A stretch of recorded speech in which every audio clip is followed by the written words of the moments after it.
What's up, dreamers? Welcome to another episode of Helpful Dreams. Today we're going to be covering the 9 principles of enlightenment and success from Shetty. Shetty is a vlogger and motivational speaker from the United Kingdom with roots in India. He is a globally known face who rose to fame and popularity with his extremely knowledgeable vlogs and huff posts. He is widely known as the urban monk and has a huge following between social media sites. He is also a host and a writer and has touched the hearts of millions of people. His first belief on the path to enlightenment and success is not to push yourself too far too fast.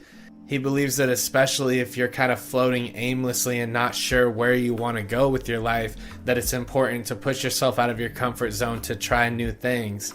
And then he stresses that when we are trying new things, we have to have patience with ourselves. If our goal is to become a professional race car driver, we're not going to jump into a car and race the Indy 500 right away. We're going to start by looking into the topic and taking small steps to get better and better until we're to that point. A lot of people avoid jumping into new endeavors that would push them further in life because they think that everything has to be perfect right away and that the career that they choose has to be the one that they stay with forever. But it's important to just try new things because you never know what you'll find. You might find a new interest or a new career path that you never have thought of before, really. Or you could try out something that you truly desire and find out that it's really not what you want. It goes both ways. And so it's important to try new things, especially if you're in a stagnant mode of kind of not knowing where you want to go. Just pick something to start and start there and be patient with your learning. He also believes in the art of slowing down. And this may seem counterintuitive when pursuing success, but it's important that we take a step back and look at the bigger picture. And slowing down can also stimulate more creativity. It's during times of rest and reflection that we begin to put together the pieces and look at things more objectively from an outside view where we can see the whole picture and put it together. If we don't take time to intentionally slow ourselves down periodically for rest and reflection, then our body will begin to do this for us in the form of anxiety and also lower levels of energy. And so slowing down is actually a great technique for regulating our energy levels and being able to control the times where we can feel inspired and motivated. And so it's super important to take a step back, look at your life, and know when to rest. He also believes that in order to stop procrastination, we must first ponder on why the procrastination is happening. A lot of the time when procrastinating, we'll feel a lack of energy and motivation to do a task, but this could be caused by us not having the proper structure in place to complete the next task. And when the structure of the next task is unknown, it's hard to start the task because we don't have it mapped out and we don't have a list of things to do, so we can't see it on an objective by objective basis, and rather it keeps us from jumping into completing the objectives because we don't know. And so it could be that you're procrastinating because you're lacking structure of the thing that you're wanting to complete next. If you find an objective or a task that you're procrastinating on and not getting done, maybe take a step back and map out the small little baby steps that it would take to get that task done. And once you have a map, you become more confident in your ability to see it through, and that can put an end to procrastination. He also believes in focusing on the process rather than the end result.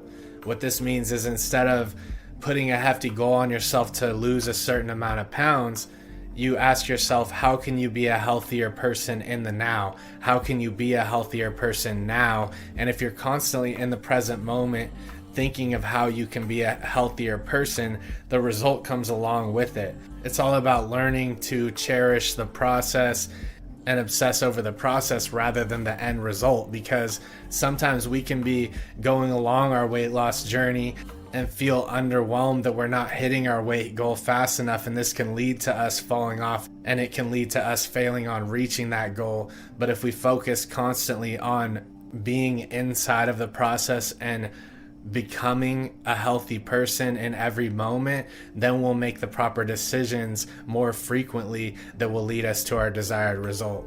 He also believes that it's important to identify the motivations behind our decisions. And so we might be making not so good decisions for ourselves, such as, gambling or smoking and things like that. But we have to realize maybe we're acting out of a different reason than we actually think. You may on the surface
surface think that, oh, I'm going to gamble at the casino to try and make money because I need money right now.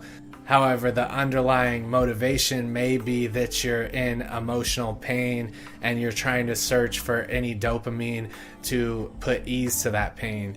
It's important to understand when you're going about wanting to change your life and implement change, what truly motivates you. What's the actual reason behind your actions? Because the real reason behind your actions can be something different than what you see on the surface.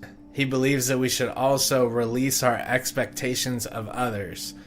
So many people go through their life worrying about the fact that their parents maybe never said that they were proud of them, and they're waiting for that moment in time that might not ever happen, and this can slow our pace to success. We need to learn to accept apologies that haven't happened. We have to understand that everybody is going through struggles, and one thing that ties us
all together is our suffering, and people's actions consistently come from their ability to deal with their own suffering.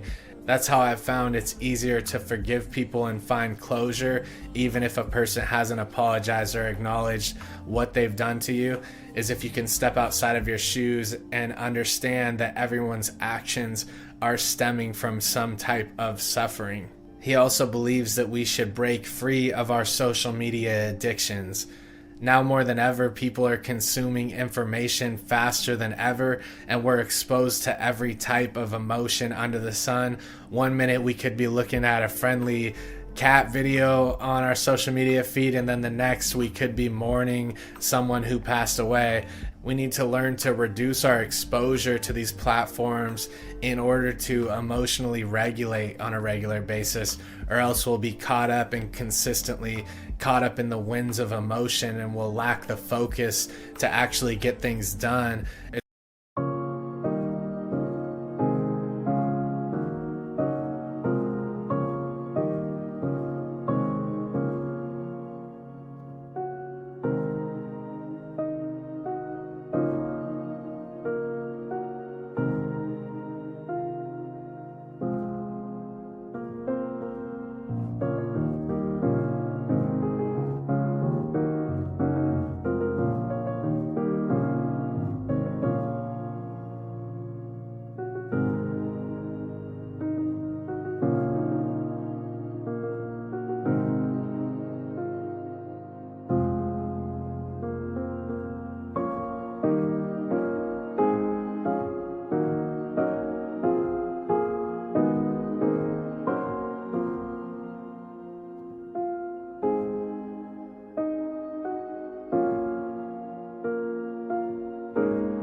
It's really important to be conscious of that, because you can go hours surfing social media and be sucked into it, and you wonder why you're exhausted at the end. It's because you've gone through an emotional roller coaster constantly that you don't have control over what is going to be shown to you next. And it's really important that we monitor our emotional diet, our mental diet, and start to guard our minds, because there's so much negativity and stress inducing information out there that it can put you in a horrible state of stress and anxiety. It's time to take control of your emotions and be proactive about monitoring the information that comes into your mind. He also believes we must release and free ourselves from the fear of judgment. Now more than ever, it's important to stand out from the crowd in order to become successful. And we don't have the level of predictability that past generations had, where they would go to a job and work there their whole life and retire. We now have to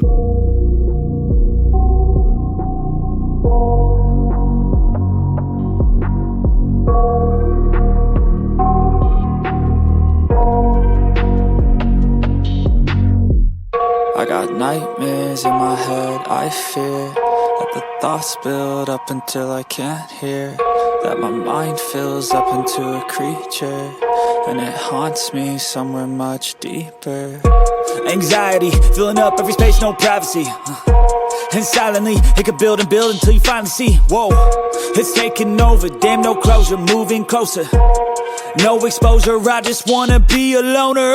Some can't stay sober, looking over all their shoulders, like moving boulders just to get out of the home. It sucks, I've had enough, I don't wanna feel the stuck under the rug, all my problems that I shove.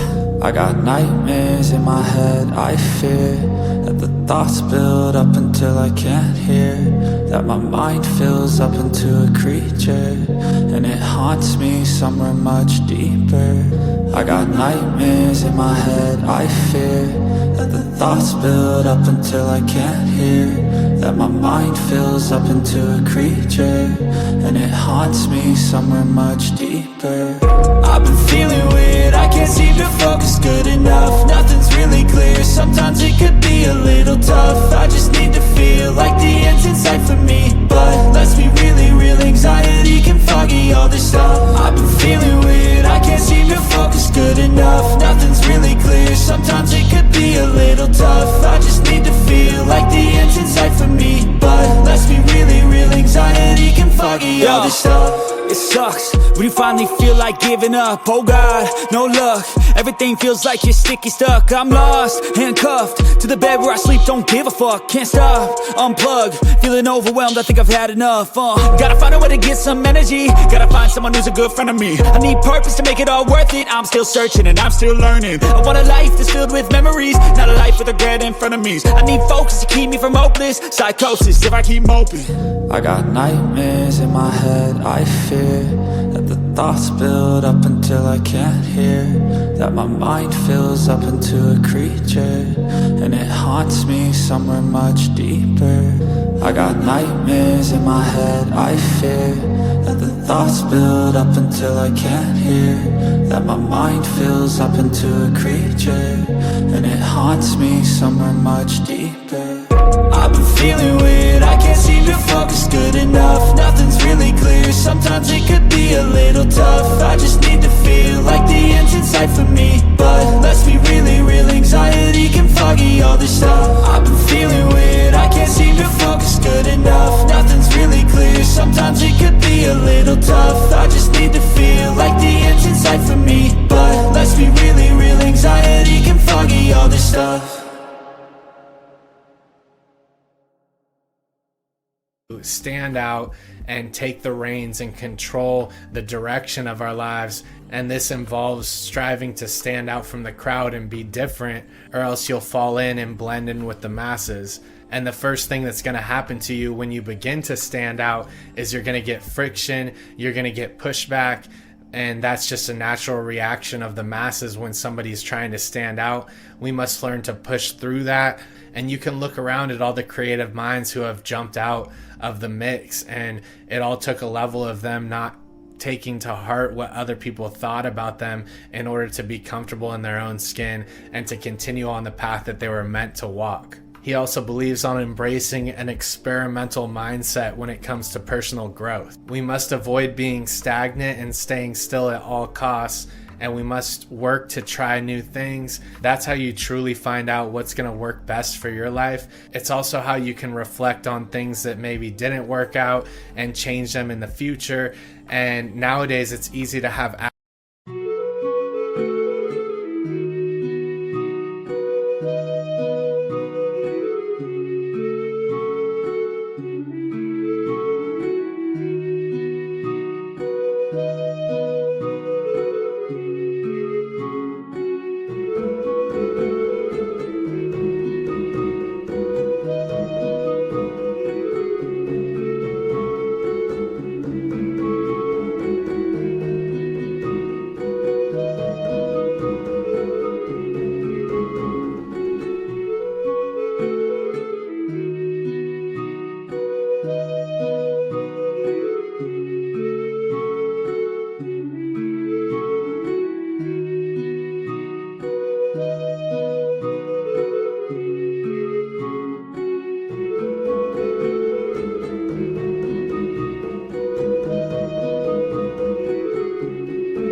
access to information that allows us to adopt certain thinking habits, try them out for a period of time to see how they fit and how they feel with us. One of the habits I just picked up is just eating an apple a day. I know I've been told this my whole life, but I've never really adopted that as a habit. Even small habits as simple as eating an apple a day or a healthy snack per day can start to build your confidence in yourself and make you feel better that you're doing something good for yourself. And it's the small things that all add up to make the bigger picture. We do that by implementing small changes, doing them repetitively, and seeing if they work out in our life and paying attention to how they make us feel. That way we know if we're down on a certain day, we can rely on just sticking to the routines that make us feel good in order to stay on track and maintain a positive energy level. That concludes our time for today. I wish the best for each and every one of you. Thank you so much for coming by the channel, and I'll see you on the next one.